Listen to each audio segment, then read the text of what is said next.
যেদিন অ্যানাউন্সমেন্ট ভিডিওটা রিলিজ করেছিল সেই দিনই কিন্তু আমার কিন্তু বেশ লেগেছিল। কথা বলছি এই মুহূর্তে ডাইনি তার প্রি ট্রেলার সম্পর্কে, যেটা ইউটিউবে ইতিমধ্যে অ্যাভেলেবেল, যেখানে ফিচার করা হয়েছে মিমি চক্রবর্তীকে। বহুদিন বাদে মিমি চক্রবর্তীর একটা কামব্যাক এইভাবেই কিন্তু দেখাচ্ছে মেকার্সরা, কারণ মিমি চক্রবর্তী ইজ ব্যাক এই কথাটা কিন্তু ট্রেলারের মধ্যে, প্রি ট্রেলারের মধ্যে বারবার দেখাচ্ছে।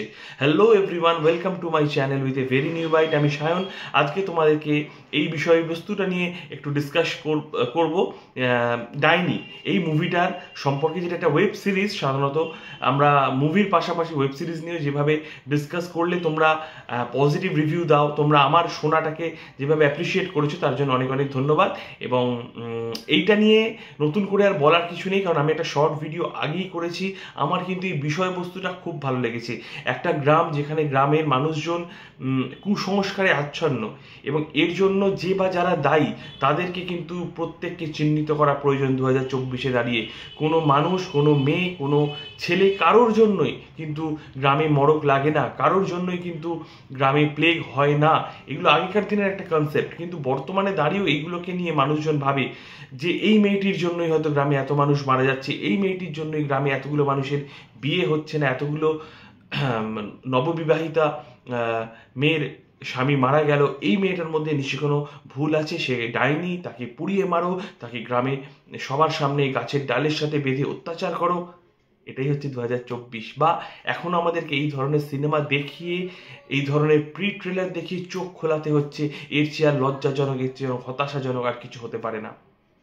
তো খুব ভালো লাগলো যেখানে মিমি চক্রবর্তী ও তার বোন, তারা ছোটবেলা থেকে একসাথে গ্রামে বেড়ে উঠেছে, একটি প্রত্যন্ত গ্রামে, যেখানকার কনসেপ্ট হচ্ছে যে মিমি চক্রবর্তীর বোনই কোনো ডাইনি রয়েছে তার শরীরে, এবং তাকে পুড়িয়ে বা তাকে মেরে ফেলতে পারলে, এনিহাউ তাকে গাছের ডালের সাথে বেঁধে মারতে পারলে কোথাও গিয়ে যেন সেই সাপ মুক্তি ঘটবে। আর এই সাপ মুক্তি হয়তো তখনই ঘটলো যখন মিমি চক্রবর্তীর গাড়িটা এসে দাঁড়ালো এবং মিমি চক্রবর্তী উপলব্ধি করলো, আরে যাকে বেঁধে মারা হচ্ছে বা হয়তো আধমরা করে মেরে ফেলা হয়েছে, সে আমারই নিজের বোন।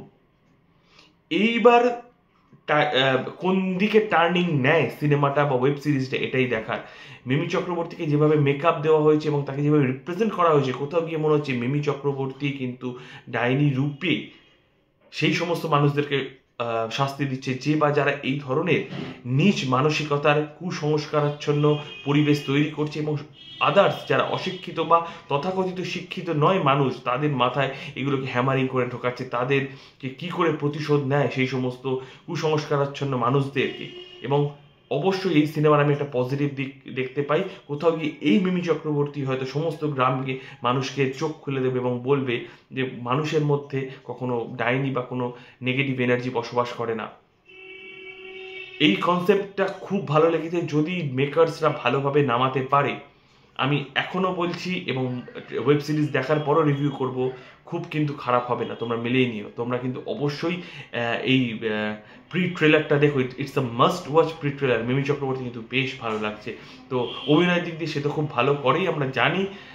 দেখা যাক এই ওয়েব সিরিজটা কেমন হয়। যতক্ষণ আমার নেক্সট ভিডিও আছে, take care and good bye. Till then পাশে থেকো, সাথে থেকো।